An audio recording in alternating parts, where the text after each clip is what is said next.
Olá pessoal, aqui é o Marcelo, especialista de produtos da Altus, e hoje a gente vai começar uma série de vídeos onde a gente vai abordar o protocolo MQTT, que é um dos protocolos mais utilizados em IoT. Para começar, trouxemos parte de um webinar ministrado pelo Maurício Torres, nosso colega aqui da Altus, gerente de aplicações e vendas internacionais, onde ele traz um pouquinho sobre a história do MQTT e também exemplos de aplicações reais utilizando esse protocolo. Fica aqui com a gente para conhecer um pouquinho mais desse protocolo e não esquece de deixar o seu like e também de se inscrever no canal para receber mais conteúdo sobre tecnologia.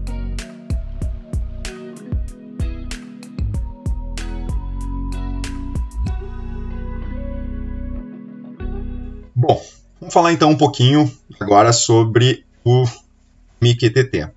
A gente vai começar fazendo umas perguntas e respostas bem rápidas aqui que eu coletei do próprio site da mqtt.org, que eu achei muito interessante, assim, como a gente está iniciando, enfim, e está trabalhando exatamente nos princípios da coisa. O que é o MQTT? Né? É uma pergunta bem válida, afinal de contas, o que é um MQTT?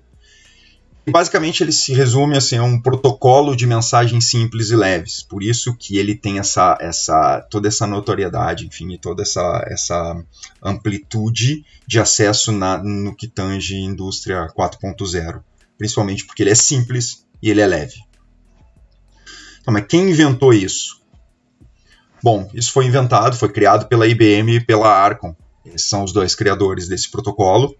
E uma das coisas que chama muito a atenção é a próxima pergunta, quando ele foi inventado?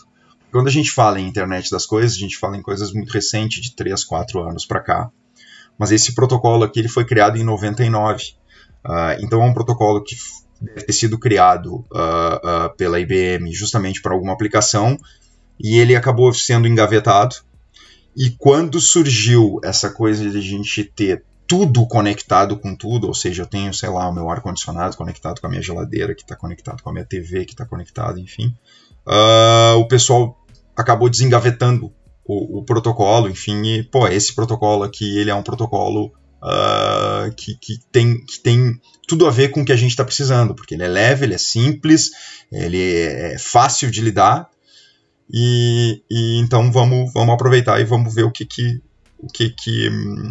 a gente pode tirar. Se a gente comparar, por exemplo, ele com o OPC UA, eu preciso de muito mais hardware do OPC UA do que eu preciso para rodar um MQTT, por exemplo. Então, o OPC UA ele tem ele tem praticamente as mesmas funcionalidades, ele é seguro, ele é bom, só que eu preciso de mais potência de hardware se eu comparar com o MQTT. Bom, onde o MQTT é usado? É usado em aplicações onde é necessário conectar dispositivos à rede de disponibilidade limitada e com baixa largura de banda, exatamente por ele ser leve. A latência dele essa forma de comunicação, exatamente por ele trabalhar, e a gente vai ver um pouquinho mais com produções e consumo, ou publish subscribers, ou publicações e assinatura, ele faz com que o protocolo ele não fique latente na rede, fazendo polling, como, por exemplo, um protocolo tipo Modbus, onde a cada 1 segundo eu vou fazer uma pergunta, ou a cada 2 segundos. Simplesmente ele fica ali, e aí quando eu preciso publicar, ele recebe um comando bem simples de publish, ou seja, seria o equivalente a um DNP3 ou um IEC104, que tu tem mensagens não solicitadas e pode trabalhar com elas, só que é um protocolo que exige, de novo, a gente vai trabalhar com muito mais hardware envolvido, né? E por fim, uma pergunta bem interessante é a seguinte, né? O MQTT é um padrão? Sim, ele é um padrão, está listado na OASIS e na ISO. A ISO ela é mais próxima para quem trabalha com a automação, com a parte da indústria, propriamente dito, normas ISO, né? Já o OASIS já é um padrão bem direcionado à parte de informática, né? Então, notem de novo, a gente entra naquela interface entre a tecnologia de automação e tecnologia de informação, e as duas se sobrepondo. E cada vez mais a gente vai chegar nisso, e isso é uma coisa que tem muito estudo aí, e vocês sabem bem do que eu estou falando, que é justamente essa interface entre essas duas tecnologias. Muito bem, gente. Aqui a gente passa para uma arquitetura padrão ou típica de MQTT, onde eu tenho dispositivos em campo fazendo digitalizações de, por exemplo, posso ter aqui um robô em Ethernet IP ou em CAN, mandando informações para um dispositivo que vai digitalizar, no exemplo que a gente está usando o Express, pegando essas informações desse equipamento, dessa máquina, e publicando para uma nuvem. O primeiro ponto que eu tinha dúvidas há um tempo atrás é a seguinte: apesar da gente falar muito de MQTT, internet industrial, nuvem, é muito importante se ter ideia de que a funcionalidade do MQTT ela pode ser toda feita standalone, local, como eu estou fazendo aqui nesse momento. Quando a gente for mostrar, eu estou rodando um broker no meu micro, eu estou com um Express do meu lado conectado no meu micro, eu estou com clientes dentro do meu micro rodando e acessando esse broker, e eu tenho também um aplicativo, depois eu vou passar para vocês, é o MQTT Dash, que é um aplicativo que está disponível na Play Store, para quem tem celular Android. Até onde eu sei, com o iPhone ele não funcionou, mas para o Android não tem disponível. Na verdade, não é que não tenha funcionado, ele não tem disponível. Mas para o público que tem o Android, é um aplicativo free. Simplesmente eu baixei ele, botei ele, tá na minha rede aqui, vocês vão ver que é essa conexão aqui que eu faço aqui, que ele simplesmente está conectado também no meu micro, que usando a wireless local que eu tenho aqui. Bom, basicamente, então, a gente tem o MQTT, publicando informações para um broker. Esse broker, eu também posso ter esse Express aqui fazendo assinaturas de informações ou recebendo e consumindo informações que possam ser interessantes, como, por exemplo, eu quero partir o robô, eu quero parar o robô, informações que alguém colocou dentro do broker, e a analogia que a gente faz na sequência, aí vocês vão ver que ela é bem interessante. Então eu tenho o broker fazendo essa recepção e gerenciamento de todos os dados, com vários tipos de dispositivo, e aqui são os exemplos. Equipamentos que podem fazer a digitalização, consumidores e produtores de informação, ou publishers e subscribers, ou produtores e assinantes de informação. Eu tenho aqui um dispositivo móvel que está conectado diretamente ao broker, e eu vou mostrar para vocês como é que funciona o broker. O broker é um serviço, ele não tem nada visual, pelo menos não um mosquito, que é o que a gente está usando. Ele simplesmente roteia as informações através das portas que ele recebe. Eu tenho dentro dessa nuvem, que na verdade, vamos chamar isso de micro, porque na verdade a nuvem nada mais é que um micro que está rodando, que eu faço acesso remoto em algum lugar do mundo, mas eu trabalho nele como se fosse um micro local. Então, o que acontece?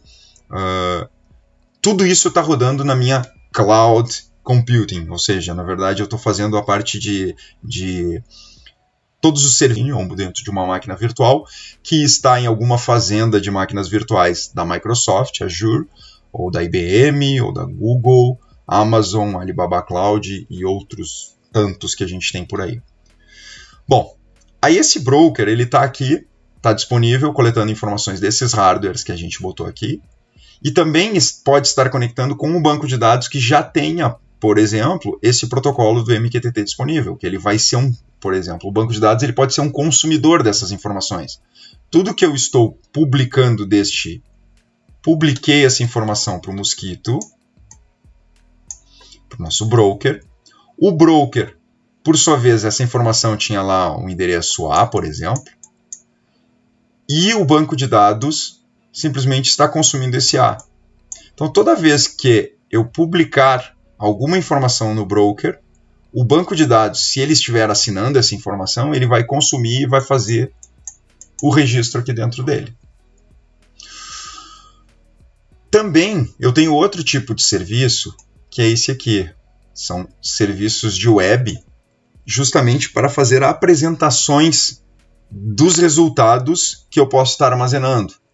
Então, por exemplo, as tão famosas e tão faladas dashboards que eu quero ter disponível na palma da minha mão, num celular, ou informações que venham, por exemplo, por Telegram, que eu programei esse meu Web Service Tools aqui para enviar, ele também vai estar conectando e recebendo, e também vai ser um cliente do meu broker. Todos os dispositivos que conectam no broker são clientes. O banco de dados é um cliente, o Express é um cliente, esse celular é um cliente, esse serviço é um cliente. Então todo mundo é cliente do mesmo broker. E aí o que acontece? Essas Web Service Tools aqui, um exemplo que a gente dá é o Node-RED, também foi produzido, o Node-RED também foi produzido tem dedo da IBM no circuito, e é uma ferramenta free, open source também, são baseados nessas informações que eu busquei do meu broker ou estou buscando do banco de dados, que eu vou apresentar ela nos meus diversos dispositivos espalhados ao redor do mundo. Então, aí que entra o principal ponto. Aqui eu já tenho toda a parte da informação trabalhada e eu começo a trafegar em outro protocolo, que seria o HTTP, que seria, enfim, a parte de conexão mesmo com os equipamentos, com a nuvem propriamente dito, para coletar esses dados.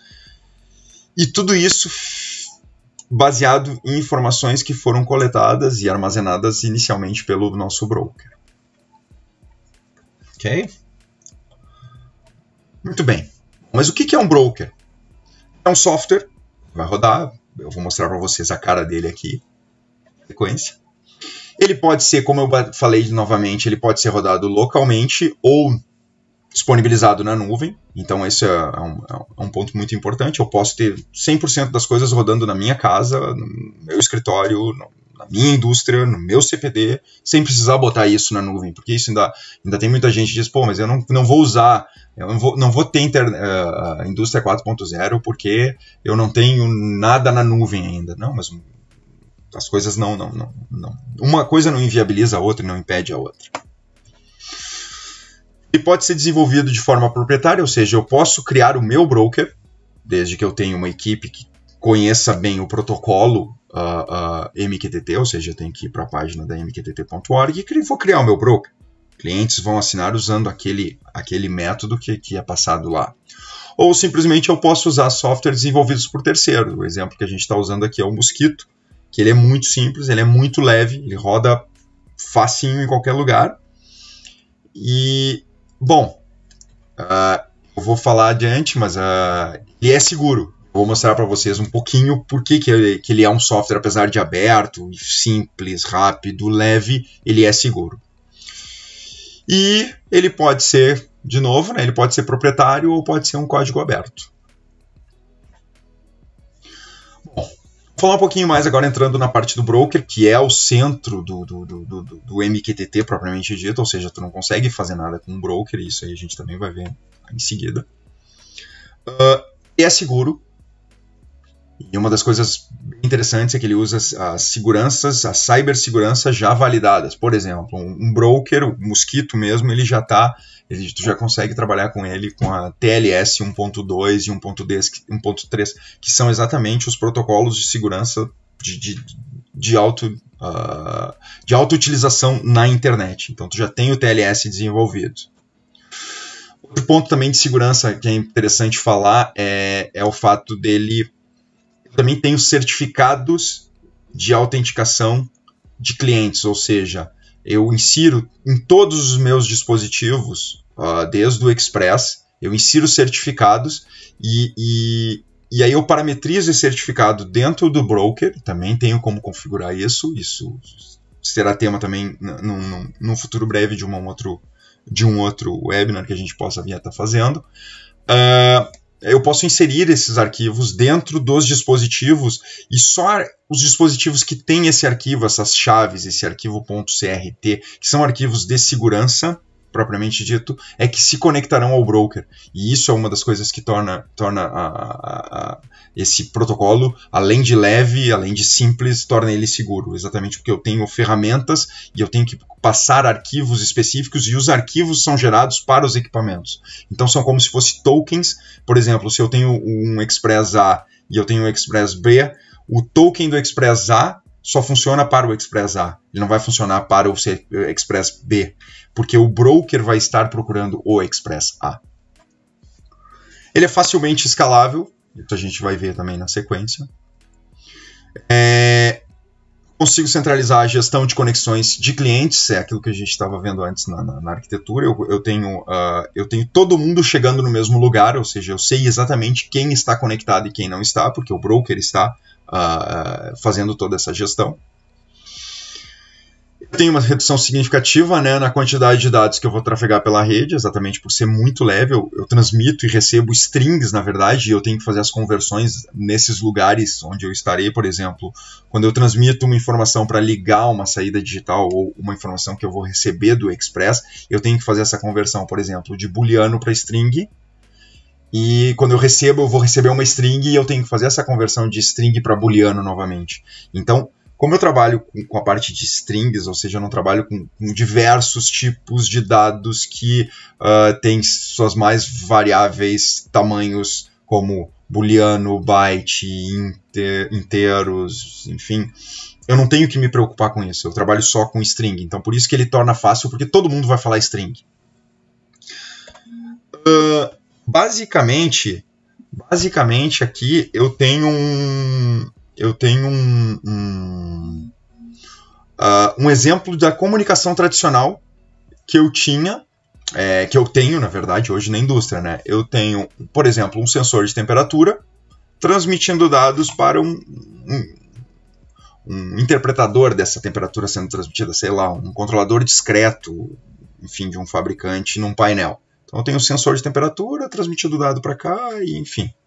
Esse seria uma comunicação tradicional. Bom, o que propõe o MQTT, o que propõe o broker propriamente dito, e como é que funciona isso? Tentem imaginar que o broker, na verdade, é uma estação do correio, um post office, onde ele vai armazenar mensagens. Então aí entra um dos grandes diferenciais dele, com relação às comunicações, digamos assim, tradicionais de mestre, escravo, cliente, servidor, ou mesmo publish subscriber, enfim, que na verdade eu tenho um cara que concentra e recebe tudo, todos os lugares. Então imaginem exatamente essa mesma situação, esse mesmo cenário aqui, utilizando um broker e o conceito de post office ou de correio. Eu tenho então informação sendo propagada do meu sensor de temperatura direto para um correio com um endereço, uma caixa postal específica, vamos falar assim. E esse dispositivo que está consumindo a informação que foi produzida, ou está subscrevendo ela, ou está assinando ela, ele sabe, porque foi passado para ele, que a caixa de correio, a caixa de correio número tal, iria ter informações para ele, e toda vez que chegasse alguma coisa, o correio vai avisar, tu tem uma informação nova. Então essa é a grande sacada do broker propriamente dito. Ele é como se fosse uma casa de correio, onde eu jogo para minhas caixas postais, inúmeras caixas postais, e quando chega uma informação nova nessa caixa postal, ele simplesmente informa todo mundo que está consumindo desta caixa postal a informação, ele informa... existe uma informação nova, existe uma carta nova, enfim, existe uma correspondência nova dessa informação. Então, desmembrando um pouquinho mais, a gente começa a ter essa coisa um pouco mais disruptiva, que a gente trabalha há um pouquinho mais de tempo, sabe? Assim, tag, informação, base de dados, onde é que eu vou gerar isso, para onde eu vou mandar e de onde eu vou tirar. Aqui, ao invés de eu ter o conceito de tag, eu tenho o conceito de tópico, e o tópico é exatamente esse conceito da caixa postal dentro de um post office, dentro de uma casa do correio. Então o que acontece? Essa temperatura aqui, ela foi publicada num tópico chamado temp.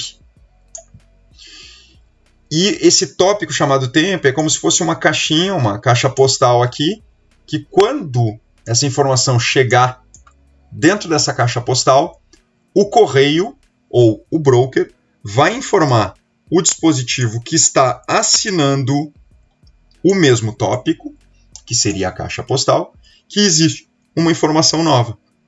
Que existe uma informação, por exemplo, dentro do tópico temp,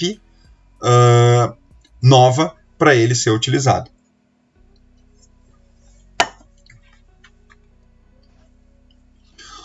Uma das coisas bem interessantes aqui do protocolo é exatamente isso. Notem que a mesma caixa, a mesma P.O. Box, enfim, a caixa postal que eu tenho dentro do meu post office aqui, ela pode ser consumida por um dispositivo ou por mais dispositivos. Então, tu tem esse conceito de um para muitos, né? Então, ou seja, eu não estou preocupado quantos dispositivos estão consumindo essa informação. Eu simplesmente vou jogar essa informação para dentro do broker, que é dentro do meu correio. E se eu tiver 1 ou 15 ou 50 dispositivos querendo consumir essa informação, beleza, toda vez que chegar a informação nova aqui, eu vou enviar informações a todo mundo que está assinando esse tópico temp para que eu tenha uma informação nova disponibilizada aí para os demais clientes que são assinantes dessa informação. Notem, de novo, isso é um cliente e isso são clientes. Todo mundo é cliente do mesmo broker. Um cliente pode estar produzindo e o outro cliente pode estar consumindo, mas todos têm o conceito de clientes.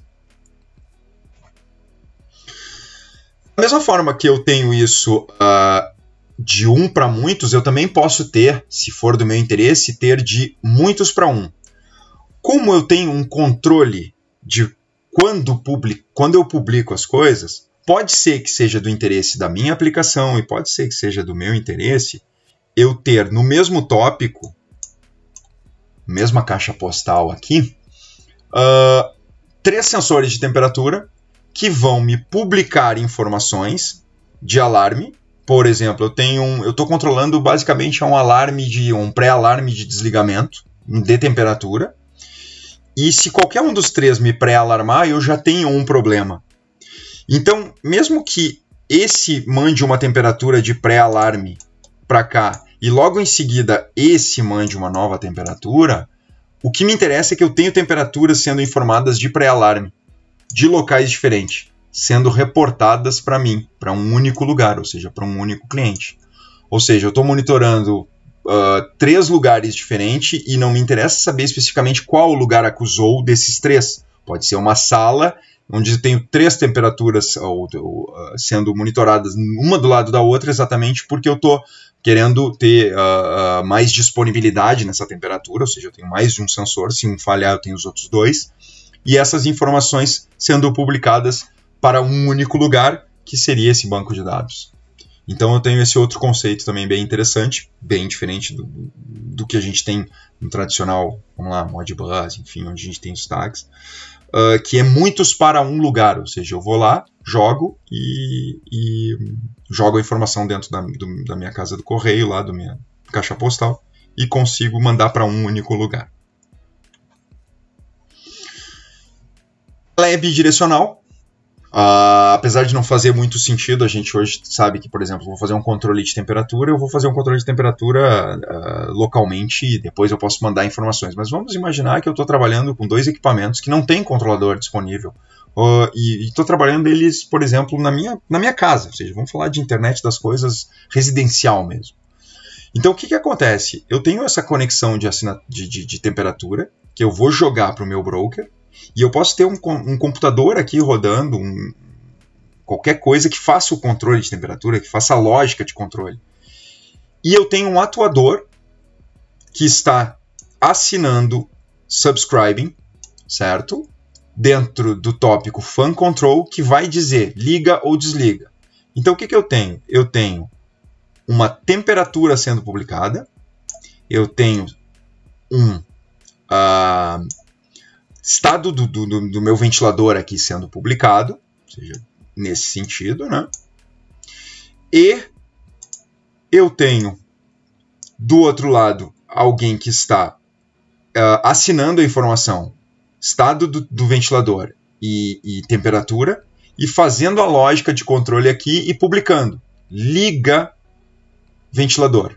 E o ventilador automaticamente vai estar ligado porque o ventilador está assinando essa informação que vem daqui. Então é uma comunicação bidirecional, como fica apresentado aqui. Por hoje é só, pessoal. Nos próximos vídeos a gente vai continuar explorando o protocolo MQTT no CLP da série Nexto Express.